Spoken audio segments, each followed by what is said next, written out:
You ever feel like you totally missed the investing boat?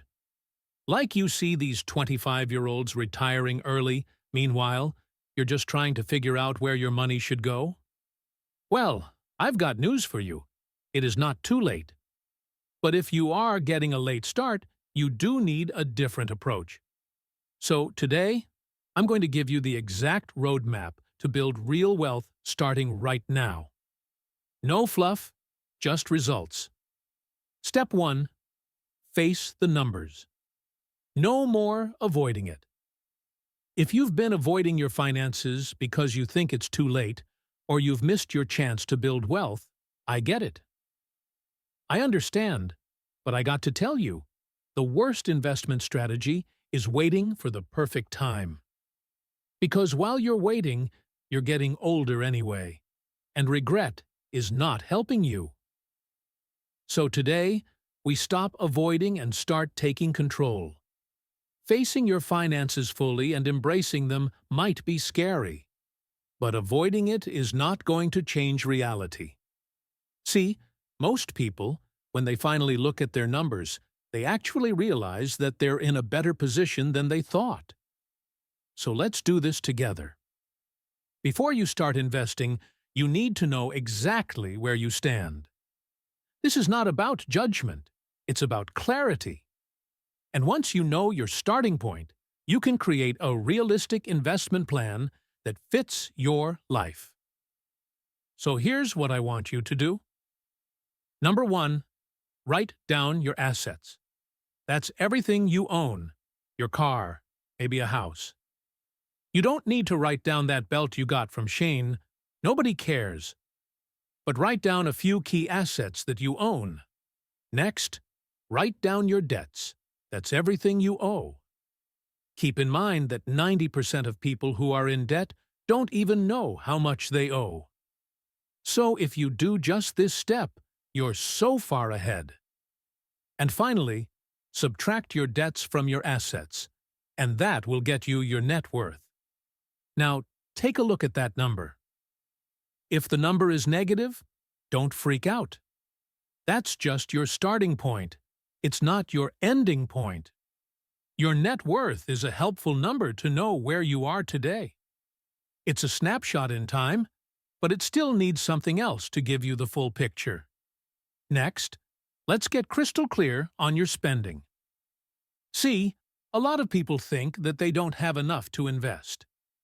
But once they actually take a candid look at their spending, they realize money has been slipping through their fingers for years. So here's how to find it. First, pull out the last 3 months of your spending. You can just log on to your credit card website and download the transactions right there. Next, categorize your spending into 3 categories. Essentials, like rent, groceries, and bills, the things you need to keep the lights on. Next, non-essentials, like shopping, entertainment, eating out. And finally, put on your detective hat and find that 3rd category, hidden leaks. You know what I'm talking about. Those subscriptions you forgot about. Those impulse purchases. Find the hidden leaks. Then identify the unnecessary expenses and make a note of them. We're going to get to them in step 2. When you become aware of where your money is going, it is incredibly powerful. It doesn't mean you're judging yourself. You're not beating yourself up. I'm a horrible person. No exclamation mark. You're just looking at the money like a scientist. What is that? Why is that person behaving that way? Except the person is me. And then we're going to redirect that money to where you want it to go. Step 2. Create a realistic spending plan. Now, listen up, you freaks. I know you're about to click off this video. Rita is going to tell us how to budget. I hate budgets. I don't want to have to track the price of turnips. No, you don't have to do that. In fact, if you're keeping a budget that has 65 lines, you're wasting your time.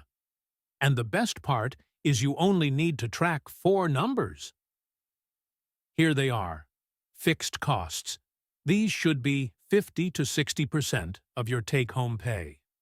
This includes mortgage and rent, utilities, groceries, transportation, debt, all the things you need for essentials. Next up, investments. This should be 10% of your take-home pay minimum, and this is non-negotiable. This is your future.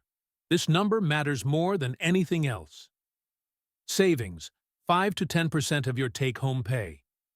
This is your emergency fund, future goals, like potentially a down payment on a house. And finally, my favorite, guilt-free spending, 20 to 35% of your take-home pay. Yes, you can still enjoy life. The real goal, free up money to invest. Now, let's get honest. If you feel behind, the biggest advantage you can have is taking action today. Now, this doesn't mean you have to overhaul your entire lifestyle, throw everything away. No. Sometimes minor adjustments can actually make a really big impact. So let me give you 3 small tweaks that add up.